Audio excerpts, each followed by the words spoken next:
स्व घोषणा पत्र और वंशावली को लेकर के एक बहुत बड़ी अपडेट आई हुई है। आज के इस वीडियो में हम आपको बताएंगे कि स्व घोषणा पत्र और वंशावली आप कब से कब तक जमा करेंगे। यदि आपके पास किसी भी तरह की ज़मीन का दस्तावेज नहीं है और आपको खाता और खसरा मालूम है, तो आप अगर स्व घोषणा पत्र के साथ उसको ऑनलाइन जमा या फिर ऑफलाइन जमा करने के लिए चाहते हैं, तो आपको उसके लिए क्या करना पड़ेगा। तो आज के इस वीडियो में आपको पूरी आप सबसे एक छोटी सी रिक्वेस्ट है कि यदि आप इस YouTube चैनल पर पहली बार वीडियो देख रहे हैं, तो सबसे पहले आप इस YouTube चैनल को सब्सक्राइब करके बेल के आइकन को दबा करके नोटिफिकेशन को ऑन करके अपने दोस्तों में ज़्यादा से ज़्यादा शेयर करें। तो चलिए बिना देरी किए वीडियो को हम लोग शुरू करते हैं।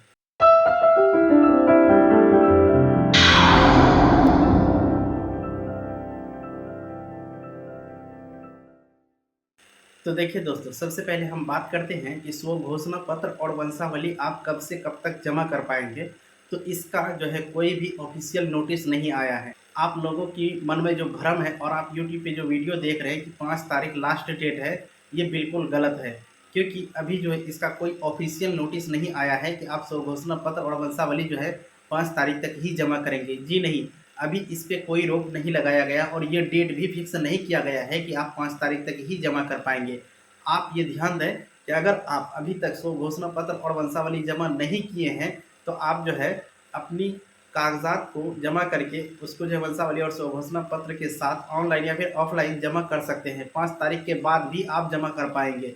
क्योंकि इसकी जो ऑफिशियल नोटिस जो आता है वो अभी तक नहीं आया है। तो ये हम बात कर लिए कि स्व घोषणा पत्र को लेकर के आपके मन में जो दुविधा यानी कि विभिन्न प्रकार की जो सवाल उठ रही है, उन सवाल का जवाब हमने आपको इस वीडियो के माध्यम से दे दिया। चलिए अब हम थोड़ा सा इस पे बात कर लेते हैं कि यदि आपके पास ज़मीन का दस्तावेज पूर्ण नहीं है, जैसे आपके पास खतियान है, केवाला है और जा कर के उसका रसीद भी है, ये सब कुछ है, तो आप क्या करते हैं, तो उसका जो है प्रपत्र 2 भर करके और जा कर के वंशावली फॉर्म और वंशावली टेबल प्लस जो है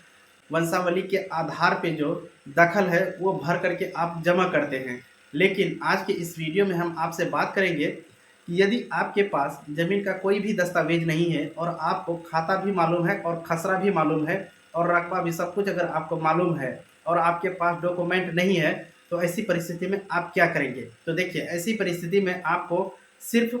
प्रपत्र 2 भर करके आपको जमा करना है। और यदि वो ज़मीन अगर शायद आपके परदादा या दादा का या किसी के अन्य के नाम से है, तो उसका एक वंशावली बना करके उस पे लगा दीजिए और जा करके उसको जो है ऑनलाइन या फिर ऑफलाइन अपनी सिविल कार्यालय में जमा कर दीजिए। देखिए, इसमें होगा क्या कि आप जो स्व घोषणा पत्र और वंशावली जो प्रपत्र 2 के साथ में जमा करेंगे, वो जो है अमीन रिसीव होगा अमीन को, और उस अमीन को जब रिसीव होगा, अमीन जब आपके यहाँ आएंगे फील्ड में किश्तवार के समय, तो उस समय उस दस्तावेज को लेकर के वो आएंगे और जाकर के आपसे साक्ष्य मांगेंगे कि आपने जो कागजात दिए हैं, क्या उसका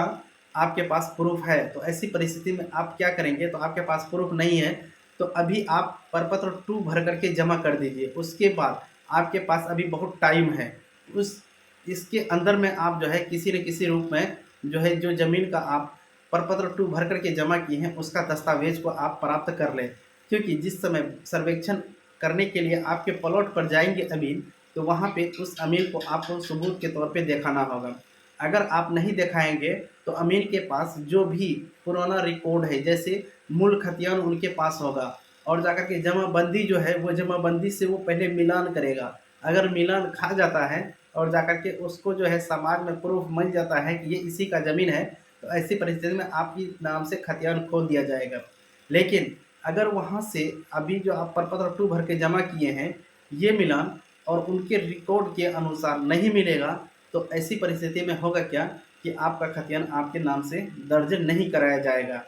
इसीलिए हम आप लोगों को एक सलाह देने के लिए चाहते हैं, यदि आपके पास अभी कुछ भी नहीं है और खाता खसरा मालूम है, तो आप जो है सिर्फ प्रपत्र 2 भर करके और उसके साथ वंशावली स्व घोषणा पत्र जो भी होता है वो लगा करके आप जमा कर दीजिए। और इसके भीतर में जो आपको टाइम मिल रहा है, उस टाइम के आधार पे आप अपना जो है कागज़ात को, ऑनलाइन हो गया है आजकल सारा कागज़ात, वहाँ से प्राप्त कर लें। अगर वहाँ पे भी नहीं है, तो अपना रिकॉर्ड रूम जो है वहाँ से भी आप प्राप्त करेंगे। अब देखिए, रिकॉर्ड रूम में जो है आपका 28 प्रकार का अभिलेख मिल रहा है वहाँ पे। आपको जिस भी प्रकार का डॉक्यूमेंट चाहिए तो आप वहाँ पे जाइए, उस तरह का एप्लीकेशन फॉर्म भरिए और जा कर के वहाँ से उसको रिसीव कर लीजिए। तो इसके लिए कुछ सरकारी चार्ज देना पड़ता है आपको, वो चार्ज आप जमा करेंगे तब जा कर के वहाँ से आपको उसका उसका आपको प्रूफ़ मिलेगा कि हाँ, आपने जो आवेदन दिया है उसका ये प्रूफ़ है और आप ये ले जा कर के अपने पास रख सकते हैं और उसको उपयोग के अनुसार उसको लगा सकते हैं। तो इसीलिए कुल मिलाकर के बात हम देख रहे हैं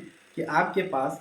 अभी जो है स्व घोषणा पत्र और वंशावली जमा करने का कोई भी अंतिम डेट प्रकाशित नहीं हुआ है और आप लोगों को दिग्भ्रमित नहीं होनी है। जी हाँ, आप लोगों को जो है आराम के साथ अभी भी आप अपना स्व घोषणा पत्र और वंशावली जमा कर सकते हैं। 5 तारीख कोई भी फिक्स डेट नहीं है, पर पत्र 2 भी भर करके अगर जमा कर देते हैं तो आपका सर्वेक्षण का कार्य हो जाएगा। तो हम उम्मीद करते हैं कि आप लोगों को इस यूट्यूब चैनल के माध्यम से विभिन्न प्रकार की जानकारी समय-समय पर उपलब्ध कराई जाती है और आप लोग इससे सहमत भी हैं। यदि ये यूट्यूब चैनल से आपको प्रॉफ़िट हो रहा है तो सबसे पहले आप इस यूट्यूब चैनल को सब्सक्राइब करके बेल के आइकन को दबा करके नोटिफ़िकेशन को ऑन कर दीजिए, ताकि हमारे लेटेस्ट आने वाली वीडियो का नोटिफ़िकेशन सबसे पहले आप तक पहुँच सके और आप उन वीडियो का लाभ उठा सकें और आपको सही जानकारी मिल सके। तो चलिए आज का वीडियो हम यहीं पर समाप्त करते हैं, मिलते हैं एक नया वीडियो के साथ, तब तक के लिए जय हिंद।